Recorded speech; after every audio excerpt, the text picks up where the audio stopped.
Las tasas de interés nuevamente están bajando. Estamos viendo cómo los precios ya en algunos y muchos mercados están llegando a los niveles del 2019. Adicionalmente, expertos hablan sobre el tema de cómo está tocando fondo lo que tiene que ver con la asequibilidad. Pareciera que no podría ir peor y que vamos a empezar a ver el mejoramiento. Adicionalmente, hay muchos datos sobre el tintero para esta y la próxima semana que van a cambiar el mercado inmobiliario. Por eso es interesante que te quedes hasta el final del podcast y que revisemos en conjunto todo lo que está sucediendo, porque va a hacer la diferencia de que tú estés bien informado. Para nosotros es darte la información con muchísima transparencia, con muchísima honestidad, para que realmente tú puedas asegurar el futuro tuyo y de tu familia comprando tu primera vivienda o comprando una vivienda de inversión. Como siempre, mi persona, Gabriel Peroso, estoy acompañado con mi amiga y socia Yenixa Molina, para mí es un placer estar con ustedes hoy. Jenny. Entramos en materia. Vamos a analizar de una vez tasas de interés y estamos viendo cómo en materia de tasas de interés en este momento cerraron 7.16. Estábamos viendo 7 medios al final de la semana pasada y es increíble cómo varían las tasas de interés. Estamos en unos movimientos que no se habían visto anteriormente. Nunca habíamos estado en unos escenarios donde las tasas de interés subían y bajaban tan rápidamente. Y esta volatilidad, imagínate, en esta oportunidad se debió a un pequeño dato, un dato tan pequeño como este: la cantidad de solicitudes de desempleo que se introdujeron en los órganos del gobierno. Llegaron las solicitudes de desempleo a 230,000 de ayudas por desempleo. Estamos viendo que están a niveles del 2019. Esto quiere decir que la economía, desde el punto de vista del empleo, está mucho más golpeada, hay menos empleo disponible, la gente está pidiendo más ayuda, lo que se entiende que va a traducirse en que la inflación va a desacelerarse. Sin embargo, estamos grabando esto hoy 11 de mayo, pero para el 15 de mayo vienen los datos del IPC, del índice de precios al consumidor. Vamos a ver si eso se está traduciendo en las estadísticas que estamos viendo y si va a funcionar así en el futuro. Tenemos estos análisis siempre, Jenny, como algo que nos está ayudando en la asequibilidad y es algo real. ¿Cómo ves tú esto en el campo? ¿La gente está prestando estos cambios de tasas de interés, está prestando atención, o simplemente ya no se hace mención a esto y se están fijando en su economía, se están fijando en los precios, se están fijando en la zona? Pues mira, realmente los compradores se fijan en todos los aspectos, pero el pago mensual que está directamente relacionado con la tasa de interés que tienes es un factor muy importante para saber qué propiedad. A veces el aumento en un medio punto porcentual te saca de una zona o te saca del producto que tú quieres. Entonces realmente las personas se fijan en el pago mensual, y no solo las personas, el asesor financiero y yo como realtor estoy muy, muy, muy pendiente de cómo varía la tasa hipotecaria y en qué momento congelarla para asegurarme la búsqueda de la propiedad para la persona. Sí, pero es como una montaña rusa, o sea, es muy complicado tú saber lo que, o sea, si tú lo quedas ahorita al 7.16, por poner un ejemplo, o logras un 7.20 y salen los datos de la inflación y resulta que los datos de inflación son positivos y la tasa se te va al 6.80, entonces no, espero el 15, pero entonces si esperas el 15 y los datos de inflación son más altos, la tasa estaba en 7.20, la tasa se fue a 7.60, o sea, realmente es bien complicado trabajar con tantos factores. O sea, estamos hablando de que todas las semanas es un factor distinto que está influyendo en las tasas de interés. Y Supongo que de cierta manera la calle se está haciendo de oídos sordos y dice, bueno, sé que estoy entre 6.80 y 7.80. Y no solo eso, Gabriel, es que el cambio es grande. O sea, si tú ves medio punto porcentual, lo vamos a ver en unos momentos, es un cambio considerable en tu pago mensual, y si lo anualizamos, más aún todavía. Entonces, es grande, tienes que estar, como lo decimos nosotros, con la lupa en los números para tú poder ser bastante asertivo en el momento de seleccionar. Es ahora, el momento de congelar mi interés es ahora, el momento de entrar en el mercado, y por eso vemos que las aplicaciones de préstamos cambian de una semana a otra, se incrementan o simplemente bajan el número. Cuéntanos qué está diciendo Redfin sobre el informe de esta semana y justamente cómo quedaron esas solicitudes de crédito. Fíjate, el informe de Redfin de esta semana hace mención a lo que acabamos de decir, simplemente los altos precios y las altas tasas hipotecarias, porque está basado en la semana, fíjate, aquí dice, está basado en la semana que cerró en 7.13, pero venimos una semana que cerró en 7.5. El informe me dice que debido a los altos tasas hipotecarias de abril y de principios de mayo, muchas personas se quedaron al margen de la compra. El pago mensual medio de la vivienda alcanzó un máximo de $2.894 durante las semanas que terminaron el 5 de mayo, un 14% más que el año anterior, y los precios de la vivienda aumentaron un 4.5 año a año. ¿Qué sucede? Los nuevos listados aumentaron un 9% año a año, es un aumento bastante bueno porque quiere decir que están entrando unidades al mercado, los compradores tienen más inventario para seleccionar, pero no es suficiente. No es suficiente y mucho más con este aumento en las tasas de interés, muchos vendedores que querían salir pues, a vender sus casas simplemente retrocedieron para esperar qué va a pasar. Sabemos que muchos vendedores simplemente se van a reducirse casas, se van a relocalizar y así como venden tienen que comprar. Entonces el salir de su tasa baja, de su tasa de interés baja, a una de 7.5 a una muy inestable simplemente no se les hace sentido. Las ventas de las viviendas cayeron debido a las altas tasas de interés y la baja oferta, cayeron en un 3% con respecto al año anterior. Dice, el 30% de las viviendas se vendieron por encima del precio de venta. Estos índices indican lo que nosotros siempre hemos dicho, hay metros que aún siguen estando bastante calientes alrededor de Estados Unidos.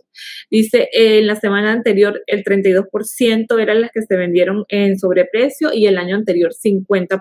Entonces vamos mejorando. 6.2% de los vendedores de vivienda redujeron el precio, que quiere decir de 100 viviendas que se vendieron, 6 viviendas redujeron el precio. Y es la porción más alta desde noviembre. Hace un año simplemente el 4.3% de las viviendas, es decir, de 104 se reducían en precio. Las solicitudes de compra de hipotecas, que es lo que estábamos conversando hace unos momentos, aumentaron en un 2% semana tras semana. ¿Por qué? Porque venimos de un 7.5% a un 7.13%. Las personas que están preparadas dijeron, este es el momento de entrar y vamos a hacer mi solicitud. Por eso es que, como decimos siempre, hay que estar pendiente y bien asesorado. Básicamente, esos son los números más importantes que nos trae el informe de Redfin. ¿Tienes alguna pregunta, Gabriel? No, es un informe que no nos sorprende dentro de todo el mercado. Creo que tiene un año con mucha estabilidad en la inestabilidad. O sea, se ha mantenido estable dentro de lo inestable y vemos variaciones relativamente pequeñas comparado como lo estábamos viendo en los años 22, 23. Claro, son pequeñas, pero fíjate, en esta calculadora les quiero mostrar lo que hace el efecto de una variación de un 7.5 a un 7% en una hipoteca de $400,000. Si tú tienes esa hipoteca al 7%, tu pago mensual solo en el interés y el pago del principal son $2.794. Si lo tenemos en 7.5 son $2.937. Estamos hablando de una diferencia de, ponle $140, estaríamos hablando de casi $1.700 al año, que eso es un ahorro considerable, te sirve para muchísimas cosas dentro de la misma propiedad, pagar el seguro de inundaciones, una porción de seguro de daños a la propiedad, pues es significativo a la hora de que se quede en tu bolsillo y es significativo a la hora de calificar para el préstamo de esa vivienda. Sí, este tipo de cosas, yo cuando hablo del movimiento, que es poco, vamos a decir, es el movimiento en general de cómo se está funcionando la economía. Evidentemente, cualquier pequeño movimiento de tasas de interés va a repercutir, o cualquier incremento en el precio o en las rentas, en todo, repercute en la economía personal de las personas. Lo interesante es ver aquí, Jenny, que vamos a decir, se acabó la locura desde el punto de vista estadístico de decir precios aumentando 40%, solicitudes disminuyendo un 70% o aumentando un 70%. O sea, dentro de la inestabilidad entre lo que es principio del 23 y principios del 24, hemos estado en una locura estable, no lo que vimos entre el 22 y el 23, donde realmente veíamos unas unos números que no respondían a nada. Y justamente en este análisis yo quiero agregar cómo se ve los inventarios a 5 años y aquí vamos a ver números de locura. Efectivamente, aquí estamos viendo, esto es vamos a verlo en el pie, como siempre, estamos viendo que esto es abril del 19 versus abril del 24, son números que vienen de Realtor.com y son procesados por Reciclub. Aquí estamos viendo cómo se han comportado los inventarios en áreas, las 50 áreas metropolitanas más grandes de los Estados Unidos en 5, 4, 3, 2, 1 año y cómo estamos respecto al inventario. Estamos viendo que por lo menos esta región de Texas, en Austin y zonas aledañas, estamos viendo cómo el inventario, imagínense ustedes, está en 422% más que hace 3 años. Pero estamos apenas un 26% arriba de hace 5 años y un 24% encima de hace un año. O sea, aquí estamos viendo cómo estuvo de quebrado el inventario, que en este momento es 422. Esto es toda la zona verde de donde los inventarios han mejorado. Esta es la zona donde se entiende que los precios van a sufrir una reducción de seguro, porque cuando tú ves que hay tanto inventario, entra oferta y demanda y empieza a haber un mercado de compradores donde los compradores van a empezar a exigir bajas de precio, van a empezar a exigir ayudas adicionales para poder cerrar contratos.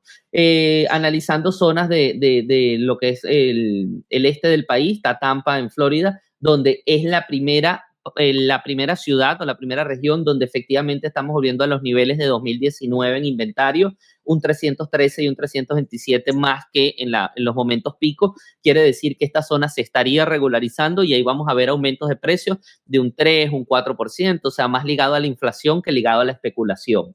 Si seguimos bajando, Orlando está entrando en esta zona también verde. Las zonas de Texas se empiezan a ver aquí también, son las que están liderando, pero ya estamos viendo zonas de Texas que podrían estar entrando en verde quizás hacia finales del año. Podemos ver aquí cómo está Estados Unidos en general, sigue un 35% menos de inventario que en el 2019, 22 menos que en el 2020 y ya estamos creciendo respecto a lo que tiene que ver sobre todo con el año pico que está aquí, que estamos un 93% más de inventario. Sin embargo, esto es lo que hace que se afecte muchísimo, muchísimo los precios de la vivienda y la asequibilidad de la vivienda. Miami, menos 27, menos 17. Aquí vemos como Miami sigue realmente bajo de inventario, bastante bajo inventario, aunque sigue creciendo. ¿Cómo nos comparamos con el mundo? Yo quiero en este punto ver cómo estamos comparados con el mundo, porque aquí la asequibilidad evidentemente no es la mejor, pero respecto al mundo, estamos viendo que estamos entre los países desarrollados en muy buen lugar en cuanto a asequibilidad. Esto es un ranking que miden de acuerdo a diversos factores, lo hace Morgan Stanley, está Bloomberg, el MLS, o sea, toman datos de varias partes y efectivamente estamos viendo cómo estamos en el ranking de 23, en el pre-COVID estábamos en el 14 y en el pico estábamos de 26. Sin embargo, vemos cómo todos los demás países están teniendo una asequibilidad bastante complicada, igual que nosotros, o sea, es un fenómeno mundial, y para que Estados Unidos volviera a una asequibilidad normal, los precios de las casas tendrían que bajarse en un 41%, o los ingresos promedios subir en un 69%, o los mortgages bajar en un 4.3%. Estamos viendo cómo es difícil y efectivamente es bien complicado que nosotros volvamos de una manera normal a volver a los niveles de 2019. Aquí el consejo, como siempre, es prepárate. El consejo es haz lo que tengas que hacer. Nosotros te traemos esta información con transparencia, honestidad, para que tú tomes acción, tú tengas la información necesaria, completa, y depende de ti que tú busques los profesionales, los mejores números y analices casa. El comentario que siempre recibimos es, no es el momento de comprar, esto es una locura, esto tiene que caer. ¿Cuál es el análisis de esto?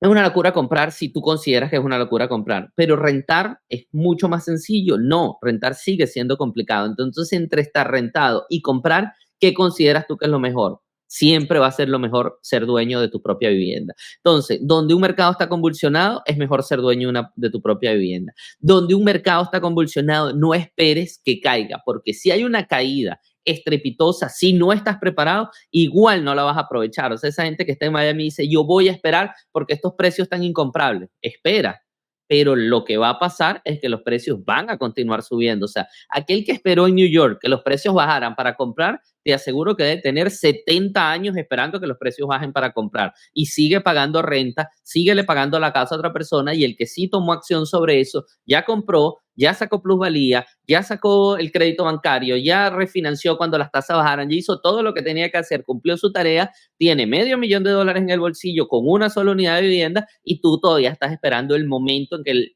caiga esto porque esto es una burbuja. Esa es la información transparente que nosotros te damos. No es comprar cualquier cosa, es analizar número a número. Es llegar con un experto y sentarse y ver cuál es tu realidad, cuál es la realidad del mercado que tú quieres enfrentar y con esto trazar una estrategia y lograr esa compra. De esto se trata el juego. El juego no se trata de ver las noticias o de ver la política y decir es que esto, no, si es así y pensando fatalmente, va a ser muy complicado que tú puedas entrar en el mercado. Por eso nuestro consejo es prepárate, ve de la mano de un experto y de seguro lo vas a lograr. Jenny, hablando de esto, tenemos temas sobre rentas. Cuéntanos qué estamos viendo sobre los temas de las rentas. Sí, complementando lo que tú acabas de decir, Gabriel, las situaciones de vida siempre cambian, eso es normal en todas las personas. Y nosotros siempre le decimos a nuestros clientes, si tú tienes la calificación hoy y estás pagando una renta de X monto, tiene sentido que compres una propiedad y pagues un mortgage de X monto. Razones, las situaciones de vida cambian y puede ser que en 5 años no califiques como estás calificando ahora. O sea, el momento de comprar, siempre lo hemos dicho, es cuando tú estás preparado, cuando tú estás calificado y el secreto es simplemente tomar acción para poderse preparar. Las rentas, fíjate, las personas, este es un artículo de Fortune y el artículo dice, antes de la pandemia, simplemente tenías que ganar $60,000 al año para pagar un alquiler típico en Estados Unidos. Hoy en día tienes que ganar casi $80,000 para poder pagar ese alquiler típico. Dice, los alquileres estaban cayendo, pero ya no lo hacen. En el mes pasado aumentaron menos de 1% lo que hace el alquiler típico de Estados Unidos a solo un poco más de $2,000. Perdón, un poco menos de $2,000 que está en 1997.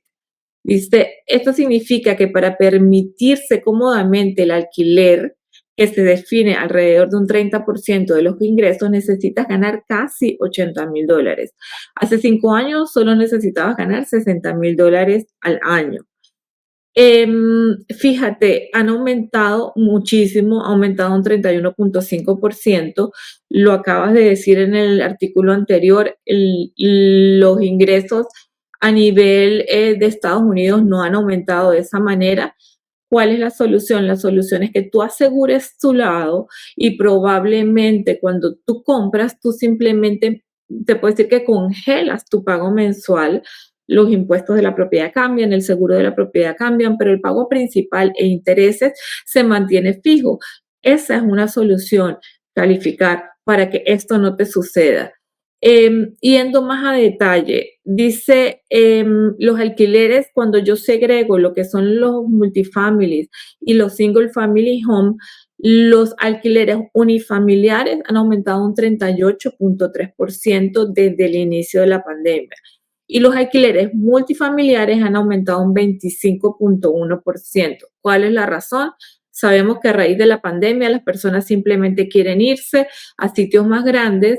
En ese momento se hizo popular el trabajar desde la casa y la gente se acostumbró. Hoy en día las personas quieren rentar y quieren vivir en lugares más amplios porque trabajan desde su casa, necesitan su oficina y simplemente ese producto es más demandado, el single family home o las casas unifamiliares. Pero adicionalmente, que es más demandado, existe mucho menos inventario. Por eso el precio de una renta de un single family home ha aumentado mucho más que el de un apartamento. De hecho, que nuestros consejos siempre para nuestros inversionistas es si se puede ir hacia este tipo de estructura de propiedad, sea single family, sea townhouse, pero que de esta manera tú le puedas brindar a tus inquilinos mayor espacio, tengas una ocupación más grande y adicionalmente pues cobres un poco más de renta. Esto es lo que viene de este artículo de rentas que me pareció bastante interesante el hecho de comparar en cuánto ha aumentado las rentas y es importante también saber que las rentas están decreciendo o estaban decreciendo poco a nivel nacional, pero ya comenzaron a aumentar. Y último consejo, siempre, por favor, pregunta a un experto local. Estos números que estamos dando es a nivel nacional, pero todo cambia de metro a metro. Sí, efectivamente, Jenny, aunque yo tengo unos números aquí que en mi opinión yo creo que las rentas tienden a empezar a estabilizarse, incluso bajar en algunas áreas.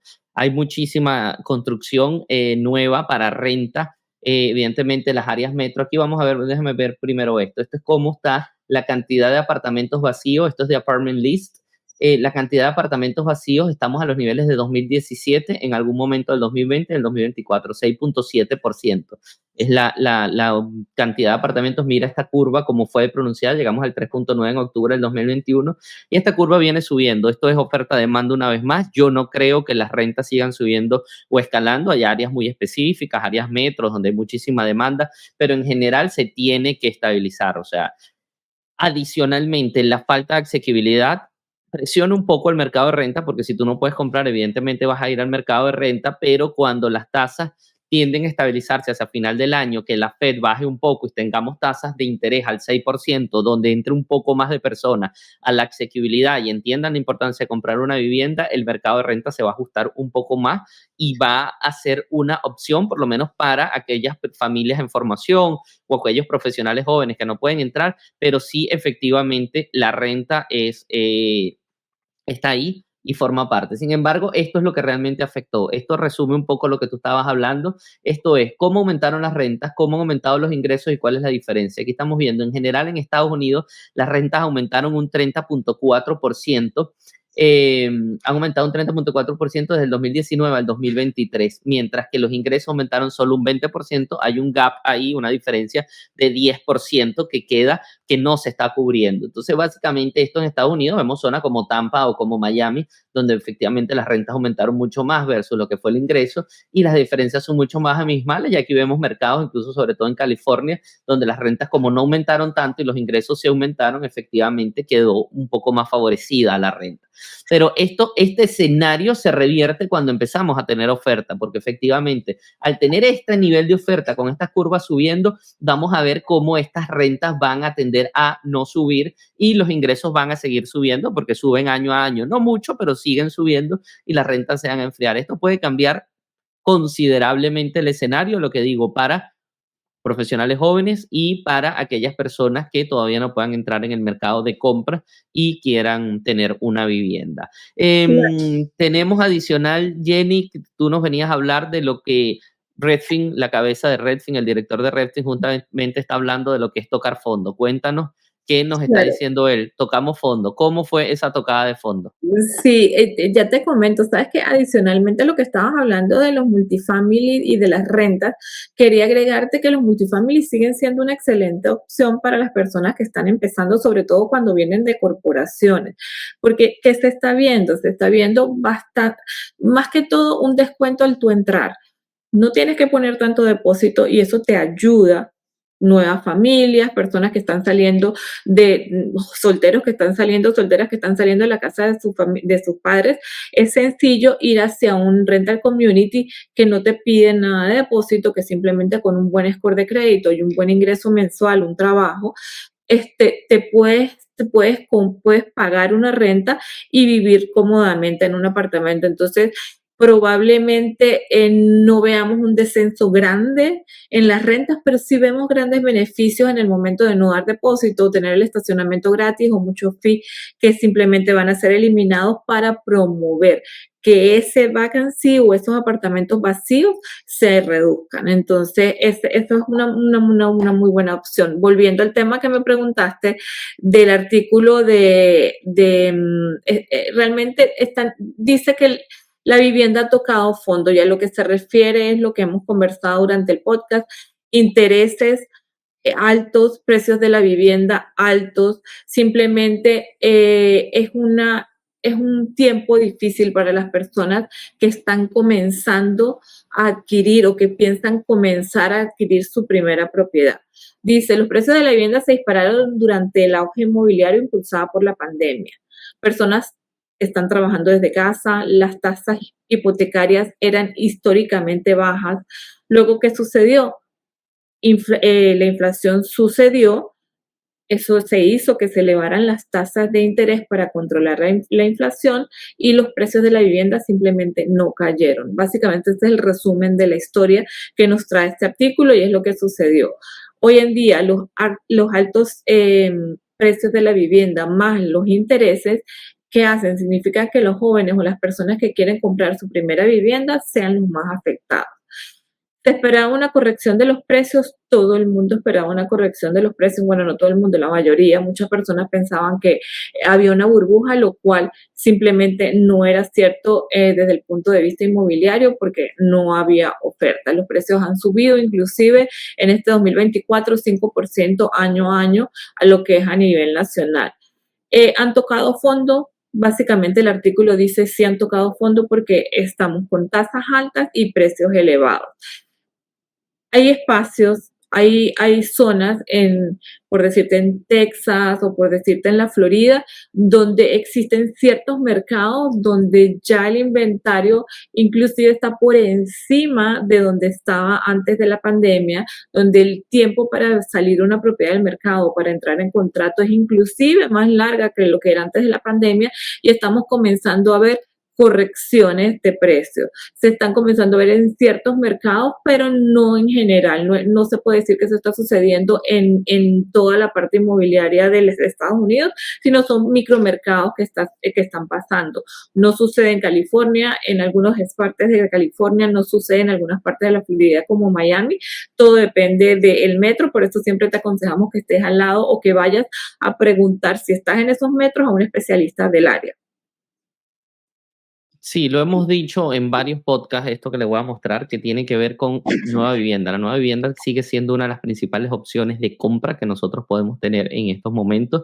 Y aquí vamos a ver cómo efectivamente en los Estados Unidos las 10 principales constructoras han ido aumentando paulatinamente del 2014 a 2016. Aquí vemos 2020, baja un poco. Estas son la cantidad de órdenes. Básicamente D.R. Horton, Lennar y Poltec Group son las que lideran todo este ranking, pero estamos viendo cómo las constructoras cada vez están recibiendo más órdenes de vivienda, siguen construyendo unos niveles súper interesantes. Esto también ha afectado la inflación, porque parece mentira, pero la cantidad de trabajo que genera la construcción hace que el dinero siga circulando y al generar más dinero circulante en obras, tanto obras de viviendas privadas como esta, como la cantidad de obras públicas que se están ejecutando en ampliación de vías, aeropuertos, etcétera, influye muchísimo. Esto lo queremos ver porque para mí es muy interesante cómo se está renovando el parque de viviendas en los Estados Unidos. Esto también está haciendo que esa cantidad de inventario de viviendas nuevas nos ayuden a renovar ciudades, nos ayuden a crear nuevas ciudades, nos ayuden a crear nuevos empleos y esto efectivamente es una renovación generacional necesaria que va a ayudar a que los precios de la vivienda y que la urbanización en general de nuestras grandes metrópolis cambie de manera realmente radical. Mucho lo que tú hablabas, Jenny, el teletrabajo, el trabajo a distancia, etcétera. Esto se está viendo y este tipo de gráficas lo demuestran. Ya no todo el mundo tiene que estar en la misma zona urbana porque básicamente D.R. Horton y Lennar son constructores efectivamente de single family en esencia o de construcciones en áreas muy horizontales, no son constructores verticales, pero siguen recibiéndose muchas órdenes y esto va a hacer que la asequibilidad para los próximos años funcione. A mí lo que me gusta de todo esto, Jenny, es que las líneas están empezando todas como a canalizarse y el 2025-26 van a ser buenos años. Estamos viendo cómo las tasas de interés van a empezar a bajar porque efectivamente la inflación bajó. Estamos viendo cómo está entrando inventario nuevo al mercado, lo que es interesante, pues estas son viviendas nuevas que se unen. Efectivamente los precios han perdido la potencia que tenían de subir y la gente está entendiendo que tiene que prepararse. O sea, la era del 2010 al 2020 fue una era muy sencilla y este primer quinquenio fue muy complicado, pero nosotros sabemos que el siguiente quinquenio de esta década va a ser mucho más sencillo porque la gente aprendió mucho del mercado de vivienda, aprendió mucho de cómo prepararse y puede ser cambiarse el juego si tienes la información adecuada. Por último, sé que quieres dar unos 10 consejos que tienes por allí reservados, Jenny.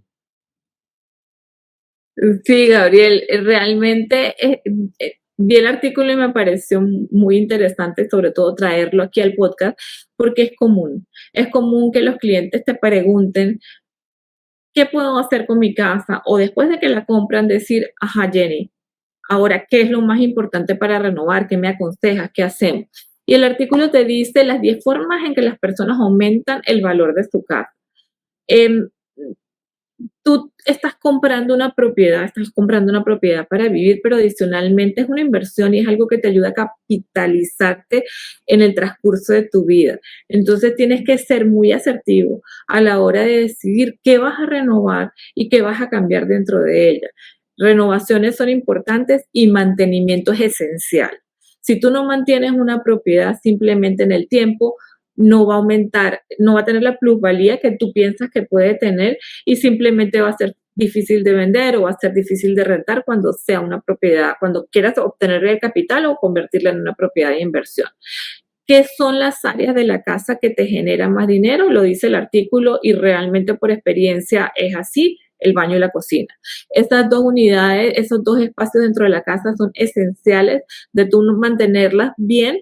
Adicionalmente, y si no están updated, traerlas updated, porque eso le va a dar un gran valor a tu propiedad a la hora de revenderla o a la hora de rentarla. Adicionalmente, hay otras partes de la casa que te ayudan a agregar valor y es agregar funciones de eficiencia energética, como cuáles. La instalación de sobre todo en el área de la Florida, de las ventanas de impacto, es esencial. Esas ventanas de impacto que adicionalmente nos ayudan a ahorrar energía es esencial y eso es un plus a la hora de tú vivir en la propiedad y después venderla. Adicionalmente, aquí el artículo menciona paneles solares, sin embargo, yo tengo que acotar paneles solares dependiendo de la manera en que tú los compres, porque lo hemos repetido en varios podcasts. Aquí existe la modalidad de tú comprar los paneles solares financiados y ese monto agregarlo al impuesto de la propiedad. Eso para mí simplemente es un error porque eso te dificulta la calificación del próximo comprador de tu propiedad. Entonces, si tú quieres comprar paneles solares con un préstamo separado de los impuestos está perfecto, pero no de la manera adicionándolo a los impuestos de la propiedad. El atractivo exterior ayuda, sin embargo, no le da tanto valor a la propiedad. Ampliando el espacio habitable. Le da valor a la propiedad, sin embargo, yo considero que construir un cuarto adicional con permisos más el costo de construcción sí aumenta, obviamente porque aumenta el valor de pies cuadrados habitables, pero no te aumenta la misma proporción de la inversión en el valor de la propiedad. Claro, va caso a caso, zona a zona, pero es lo que yo he visto en ciertos análisis de clientes que han hecho inversiones. Adicionalmente, agregar tecnología al hogar inteligente funciona bastante bien. Básicamente esos son los artículos que menciona, estos son los artículos que menciona aquí el artículo, valga la redundancia. ¿Qué tengo que agregar yo? Piscina. La piscina, sobre todo en la Florida, es una adición bastante importante a una propiedad para ti como familia, si tienes hijos sobre todo porque disfrutas de tu área social. A la hora de rentar la propiedad, no incrementa mucho el valor de renta. Sí lo incrementa, pero no es un porcentaje grande comparado con lo que cuesta la inversión de hacer una piscina en tu propiedad. Y adicionalmente, el hacer una piscina no te incrementa en la misma proporción el valor de la propiedad. Por ejemplo, hacer una piscina hoy en día cuesta entre 50 y 60 mil dólares pagarlo, pero si tú vas a vender esta propiedad, el valor de la propiedad realmente te aumenta en un 30 mil dólares. Entonces, ¿qué es nuestra recomendación? Primero, la cocina y los baños es lo esencial de una casa si tú quieres mantener el valor y si tú quieres hacer que tu inversión se refleje de la mejor manera en un valor de venta o de renta de la propiedad. Sí, Jenny, ahí tienen muchísimos consejos a la hora de vender, depende de cada caso particular y eso yo, Jenny, siempre se lo digo al cliente y tú lo sabes. La piscina, no hagas la piscina pensando en cuánto dinero le vas a ganar, haz la piscina pensando en qué vas a necesitar, vas a usarla, no vas a usarla, te parece, no te parece. O sea, muchas veces no podemos tampoco ver todo como una transacción mercantil de cuánto dinero le vamos a sacar, pero tampoco podemos ver todo como una transacción simplemente de disfrute y vamos a hacer la piscina de 148 mil dólares, la más grande, la más ostentosa y resulta que en la zona no se pagan piscinas por más de 30 o 35 mil. O sea, siempre debes tener un balance, siempre debes estudiar todo lo que haces. Al final es tu casa, es tu casa para vivir o es tu casa para rentar, y en función a eso tienes que hacer números. Siempre números y un componente personal, números y un componente personal. Nunca te dejes llevar por solo una información ni de medios de comunicación ni una información del vecino. Siempre tienes que estar viendo información, analizarla con la lupa, con tu sentimiento, con tu familia, con tu visión, y ahí es donde tú puedes realmente tomar una decisión a largo, mediano o corto plazo. No te dejes llevar por simplemente un número del que te vende la piscina, porque el que te vende la piscina te dice que es la mejor inversión de la vida, ni tampoco te dejes llevar por la de tu hijo que te va a decir que él quiere una piscina y quiere la piscina con 3 toboganes y 5 niveles. O sea, al final funciona así. Lo importante es que tengas la información, que sea transparente, que la sepas utilizar para que tú puedas tener éxito en todo lo que tiene que ver con tus inversiones inmobiliarias, casa propia o casa para sacarle rentabilidad. Jenny, ¿algunas palabras finales del podcast? Contáctenos. Como saben, siempre estamos a la orden, estamos a un clic de distancia. Tenemos la información para que tú logres tomar una decisión acertada y bueno, te damos nuestra opinión, estudiamos el mercado. Lo importante para nosotros es que tú sepas qué es lo que está sucediendo en el mercado, cuáles son las proyecciones y darte todo con honestidad para que tomes la decisión acertada para tu inversión. Muchísimas gracias a todos los que nos ven. No dejes de darle like haciendo clic en la manito con el pulgar hacia arriba, que mucho ayuda a que este video sea difundido. Adicionalmente, no dejes de compartir. Si sabes a alguien que le puede interesar, ese primo que te da los consejos, que muchas veces no son los mejores, mándale el podcast para que vea un poco cuál es la realidad y cuáles son los números que se están manejando y él pueda sacar sus propias conclusiones. Adicionalmente, comenta si tienes algo que crees que podamos nosotros responderte o te puede interesar. Todos nuestros links están debajo de este video. Puedes agendar una llamada con nosotros, escribirnos a WhatsApp o simplemente hacer nuestro curso totalmente gratuito. Y por último, no dejes de suscribirte. Suscribiéndote en nuestro canal vas a tener la información semanal totalmente actualizada para que tú estés al día en lo que tiene que ver en real estate con información honesta. ¿Dónde vivir en Miami Real Estate? Transparencia total.